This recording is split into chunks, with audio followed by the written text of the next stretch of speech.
ਰੱਖੜੀ ਦਾ ਤਿਉਹਾਰ। ਇੱਕ ਧਾਗਾ, ਪਰ ਇਹ ਸਿਰਫ ਧਾਗਾ ਨਹੀਂ, ਇਹ ਉਹ ਵਾਅਦਾ ਹੈ ਜੋ ਹਰ ਭੈਣ ਕਰਦੀ ਹੈ ਤੇ ਹਰ ਭਰਾ ਉਹਨੂੰ ਨਿਭਾਉਂਦਾ ਹੈ।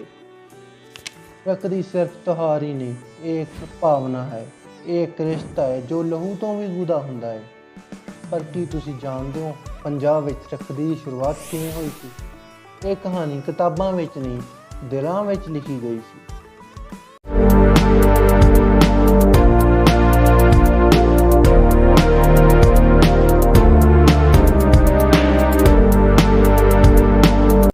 ਇਸ ਕਹਾਣੀ ਦੀ ਸ਼ੁਰੂਆਤ ਹੁੰਦੀ ਹੈ ਮਹਾਭਾਰਤ ਤੋਂ, ਜਦੋਂ ਕ੍ਰਿਸ਼ਨਾ ਨੇ ਆਪਣੇ ਸੁਦਰਸ਼ਨ ਚੱਕਰ ਦੀ ਮਦਦ ਨਾਲ ਸ਼ਿਸ਼ੂਪਾਲ ਨੂੰ ਮਾਰਿਆ। ਉਸ ਦੇ ਹੱਥ ਵਿੱਚੋਂ ਖੂਨ ਵਗ ਰਿਹਾ ਸੀ। ਦ੍ਰੋਪਦੀ ਨੇ ਤੁਰੰਤ ਆਪਣਾ ਪੱਲਾ ਫਾੜ ਕੇ ਉਸਦੇ ਹੱਥ ਤੇ ਬੰਨ੍ਹ ਦਿੱਤਾ।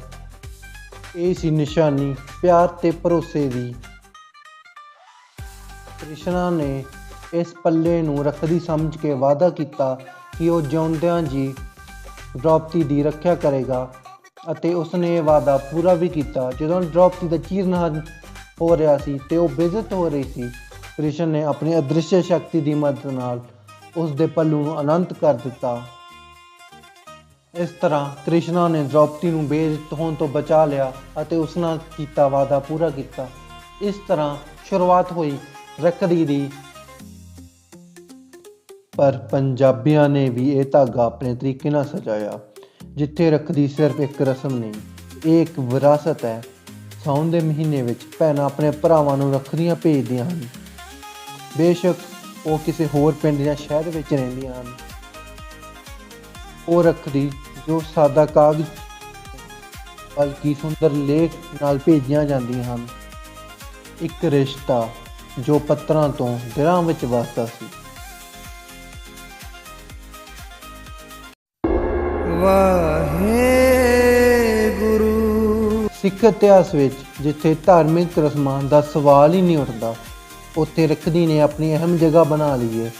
ਖਾਲਸਾ ਪੰਥ ਨੇ ਸਿੱਖਿਆ ਦਿੱਤੀ ਹੈ, ਅਸਲ ਭਰਾ ਉਹ ਨਹੀਂ ਜੋ ਰੱਖੜੀ ਬਣਾਵੇ, ਸਗੋਂ ਉਹ ਹੈ ਜੋ ਦਬੇ ਕੁਚਲਿਆਂ ਦੀ ਰਾਖੀ ਕਰੇ। ਇਸ ਤਰ੍ਹਾਂ ਰੱਖੜੀ ਦੀ ਰੂਹ ਸਿੱਖ ਜਜ਼ਬੇ ਵਿੱਚ ਵਸਦੀ ਹੈ। ਇਨਸਾਫ, ਸੁਰੱਖਿਆ ਤੇ ਸੱਚ ਦੇ ਲਈ ਸਿੱਖ ਹਮੇਸ਼ਾ ਖੜਾ ਰਹਿੰਦਾ ਹੈ। ਰੱਖੜੀ ਬੰਨ੍ਹਣ ਦਾ ਮਤਲਬ ਸਿਰਫ ਇੱਕ ਧਾਗਾ ਬੰਨ੍ਹਣਾ ਨਹੀਂ ਹੈ, ਇਹ ਦੋ ਦਿਲਾਂ ਦਾ ਇੱਕ ਰਿਸ਼ਤਾ ਹੈ, ਇੱਕ ਭੈਣ ਤੇ ਇੱਕ ਭਰਾ ਦਾ। ਇੱਕ ਭੈਣ ਜੋ ਆਪਣੇ ਭਰਾ ਦੇ ਇਹ ਧਾਗਾ ਬੰਨ੍ਹਦੀ ਹੈ, ਯਾਨੀ ਕਿ ਰੱਖੜੀ ਬੰਨ੍ਹਦੀ ਹੈ, ਉਹ ਆਪਣਾ ਪਿਆਰ, ਆਸ਼ੀਰਵਾਦ ਤੇ ਵਿਸ਼ਵਾਸ ਵੀ ਉਸ ਦੇ ਨਾਲ ਬੰਨ੍ਹਦੀ ਹੈ। ਤੇ ਇੱਕ ਭਰਾ ਜੋ ਇਹ ਧਾਗਾ ਪਾਉਂਦਾ ਹੈ, ਯਾਨੀ ਕਿ ਰੱਖੜੀ ਬਣਵਾਉਂਦਾ ਹੈ, ਉਹ ਆਪਣੇ ਫਰਜ਼, ਸੁਰੱਖਿਆ ਤੇ ਲਾਡ ਨੂੰ ਪ੍ਰਗਟ ਕਰਦਾ ਹੈ।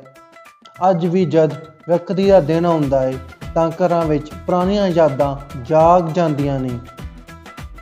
ਇਹ ਰਿਸ਼ਤਾ ਕਦੇ ਜਜ਼ਬਾਤਾਂ ਵਿੱਚ ਵਸਦਾ ਹੈ, ਕਦੇ ਚੁੱਪ-ਚਾਪ ਲਿਖੇ ਪੱਤਰਾਂ ਵਿੱਚ, ਤੇ ਕਦੇ ਇੱਕ ਛੋਟੇ ਜਿਹੇ ਧਾਗੇ ਵਿੱਚ ਜੋ ਪੂਰੀ ਉਮਰ ਇਹ ਵਾਅਦਾ ਨਿਭਾਉਂਦਾ ਹੈ।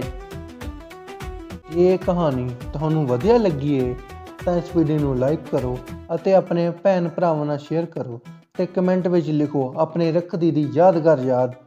ਸਾਡੇ ਚੈਨਲ ਪੰਜਾਬੀ ਕਹਾਣੀ ਦੁਨੀਆ ਨੂੰ ਸਬਸਕ੍ਰਾਈਬ ਕਰਨਾ ਨਾ ਭੁੱਲਿਓ। ਹੁਣੇ ਕਲਿੱਕ ਕਰੋ ਇਸ ਅਗਲੀ ਵੀਡੀਓ ਦੇ ਉੱਪਰ, ਕਲਿੱਕ ਕਰੋ ਤੇ ਦੇਖੋ।